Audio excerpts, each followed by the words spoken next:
So this is how I got to be on Glee back in March of 2009. And the backstory behind it. And, what could have been had I taken different approaches toward it. So I moved to Los Angeles in 2005, September 2nd, and I was bashed and stalked by the Sons of Sam Horn Red Sox group, or SOSH, S-O-S-H.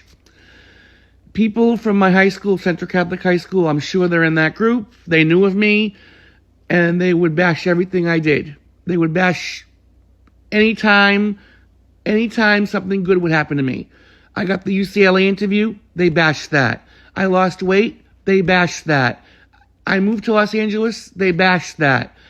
I got the job at CBS in Hollywood, they bashed that. I got to work at The Price is Right, they bashed that. They would bash anything I did in life.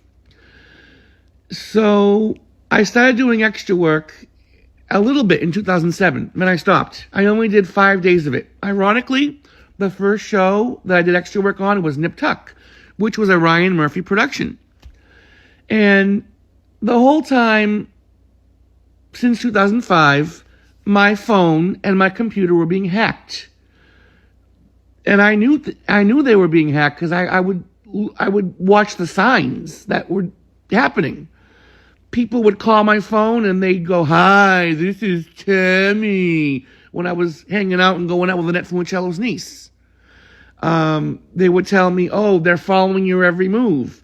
In 2006, they actually pinpointed the actual the two streets that I was living on, between Washington and Fifth. And I was like, how the hell did they know that? So there was definitely hacking going on my computer and my phone. So in 2008, in the winter, I went home for Christmas, and I finally went to the police about it because someone said, Senator Corey, when you come back to LA, and they had left a voicemail on the answering machine. We had gone out for the day, me and my parents, and when I came back, it was on the voicemail. So I said, that's it, we're going with the police. We went to the police, they couldn't do anything. I finally told them, after 3 years, they've been doing this to me, Methuen police didn't do anything. I went back to LA in early 2009, and then I believe it was late February or so, my mom got a call. And she called me. She goes, "Mark, they just called the house." I'm like, "Who?" "Someone from the series Glee. It's a new series on Fox. They know of you. They want you on the show." And right away I knew it was the Red Sox group. I said, "Ma, call the police. It's a hoax. They want info on me." So she called the police. They couldn't do anything again. Then it was Bill Beck, Brad Falchuk's assistant, called the house. So what happened was he called back again. And my mom says, no, it's legit. It's legit. They want you as a featured in the scene. They want to feature you in a scene as a teacher or something. No, she didn't tell me what it was. They didn't even tell her what it was. They just said they wanted me on the show. Call Sandy Elise Casting. It's legit. I looked it up, she said. Okay, I know what that is. I've done, I think it was Greek. They had Greek when I was doing Cut Above Casting. Cut Above Casting got me on Greek through Sandy Elise Casting. So when I looked up when it was Glee, I looked it up and I'm like, it was a show about rejects. So I was like, I was like going crazy. I'm like, Ma, it's the Sons of Sam Horn. They probably want to shame me that I'm a reject. That was the first thing that came in my mind. I didn't know what was going on. I didn't know it was an actual, the true show, that I was going to be working the show. I thought it was just a hoax. So then when I found out it was Sandy Elise Casting, I'm like, okay, I'll call them. I will call them, because that's legit. So I called them. I spoke to Kristen at Sandy Elise Casting, and she says, yeah, it's legit. I forget how they knew of me. They just said they knew of me somehow. And they want you on the series as the creepy male teacher. And I was like, yeah, definitely. I'm all for it. I love playing character parts. Let's do it. Yeah, I'm all for it. Let's do it. So then she goes, well, you should come down and sign up. Sign up with me, because you're not in the system. Sign up with us. I'm like, all right. So I went down there. I signed up. I put my name in the system. They never called me in for anything personally, like Gil and Jeff Owen did. But I signed up with them, and then I waited and waited and waited, and then I finally got the go-ahead that it was going to be the end of March that my scene was going to film on Glee. So I went to Paramount the end of March of 2009, and when I got there, everyone was really nice to me. They were like, oh, you're Mark, okay, come in here. And I had my wardrobe with me. I had a couple of shirts, I had my pants, my belts, my shoes, and I had my sport coat, the one I bought when I went to the mall with Chuck Dukas a little while before then. I forget when we bought it. It was a while before then, maybe in the fall of 2008, before I went home for Christmas. I don't know. So they said, oh yeah, that'll look great on you. So they put me in like a gray shirt. I think they gave me the shirt there, and they said, yeah, wear that jacket. That'll look great. All right. So I did that, and then I'm saying to myself, how do these people know of me? Because I was researching, and I'm like, okay, it's a Ryan Murphy production. He created Nip Tuck. And I remember my first show that I did extra work on was Nip Tuck. And they were taking our photos on set. All the extras, they were taking photos of us. Everyone who was in the scene. Like everybody that was in the scene that day. I don't know why, but they just did. Maybe for continuity or something. Or if they wanted to call us back, who knows. So I remember they took our photo, all of us in the room. I remember that. I said to myself, when they did that, I said, maybe they did it on Nip Tuck. I don't know. But I remember when I worked Nip Tuck, I was a grip. It was like one of those Oliver Platt scenes. He was in the scene. And I think it was the one who played on 90210, that blonde. And Elise, what's her name? Whatever the heck, McCord. She was in the scene. And I remember it was I think it was on a Friday, or it could have been even I forget what day they filmed it on. It might have been like toward the weekend almost. I remember that. It was the first time I ever did extra work. And I remember they gave me an apple crate, and I was holding it like a tray. And one of the crew members goes, nah, dog, nah, you gotta hold it like this. I'm like, oh, okay. I was like, stupid me, I don't know. I'm still new to the business. So he goes, oh, it's okay, it's all right. So that was all I remembered from working on Nip Tuck. And they have a script there. They had like the sides of a script for Nip Tuck. On Glee, they didn't have them. But Nip Tuck, they have the sides. I remember they actually have the sides for us to look at.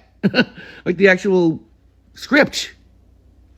So, getting back to Glee now, I was sitting at the table. They put me at the table.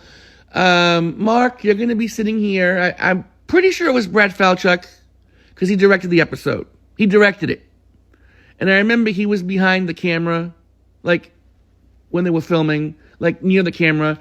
And he goes, the teacher's going to come into the break room, Matthew Morrison, and he's going to look for a place to sit.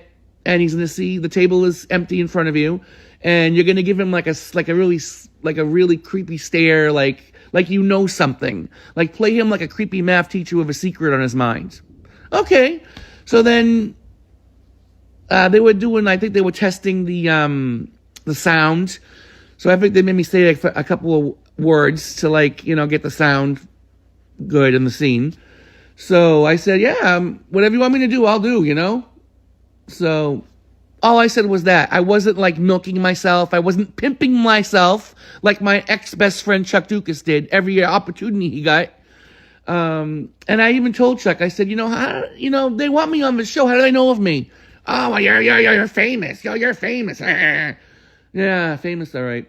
So all in all, in the meantime, getting back to my ex-best friend, he was getting extra work constantly on The Bold and the Beautiful and The Young and the Restless, because he marched himself to those. And he told me, because I was gone at CBS, I couldn't work there anymore. I couldn't work on any shows anymore. He couldn't even get me regular extra work there.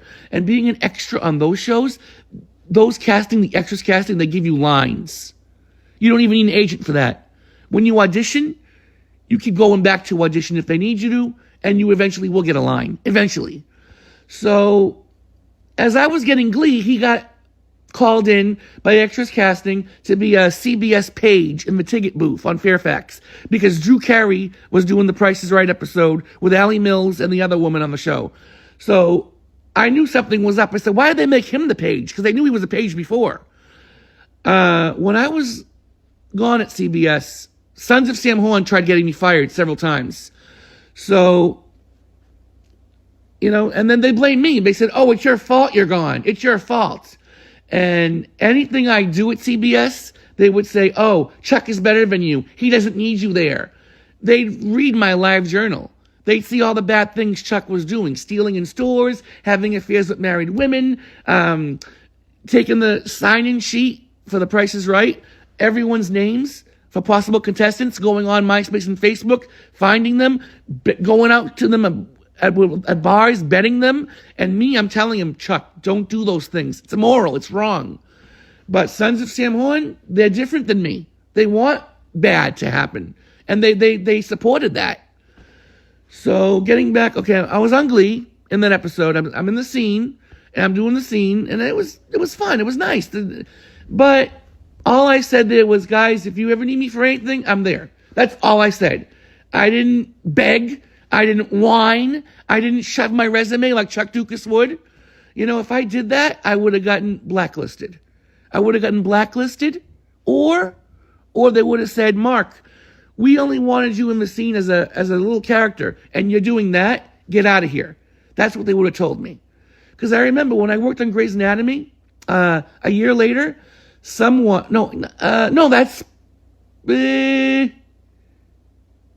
the following winter of 2010, some Italian guy from Italy or something, he pimped his resume. He had his resume and his script with him, and he tried pimping it to the crew. He got dismissed that same day, that same exact day. So in a way, I'm glad I didn't pimp myself at Glee.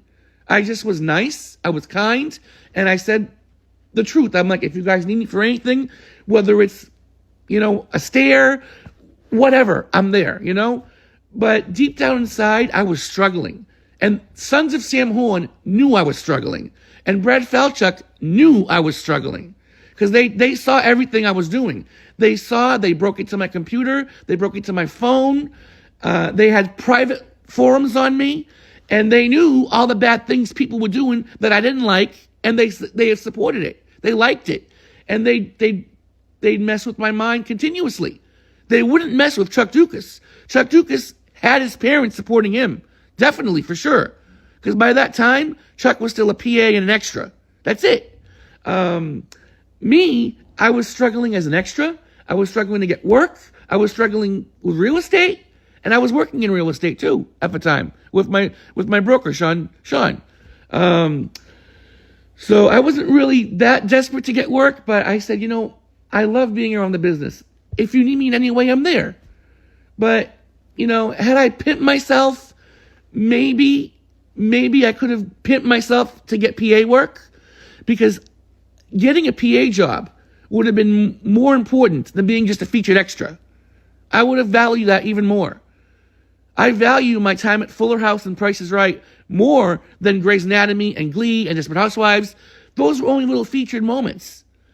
Getting steady work on shows that are, groundbreaking shows, important shows, major shows, and being there constantly, always there, helping out. That's what I love to do. I didn't care about the acting. I'm an actor. I liked acting. Even if it's creepy, gay, weird, stupid, psycho, I'll do it. But deep down, if I had pimped myself as a PA, who knows? Maybe they would have brought me on. But since it was Sons of Sam Horn, I don't think Brad wanted me there. He probably would have been worried that, they've messed with me. And he's high up. He's not one of them. He's a high up. He has other things on his mind, than like writing and producing and directing, than to mess with someone like me. The Sons of Sam Horn, other people in that group did that to me. And a few years ago, they said, Brad had you on Glee as a favor. So I'm thinking maybe someone in that Red Sox group won a bet. I don't know. They bet something. Oh, you have Sinakuri on the show, and they won something. They won a bet with him or something. I don't know. But, I have nothing bad to say about Brett Falchuk. I was grateful for him having me on the show.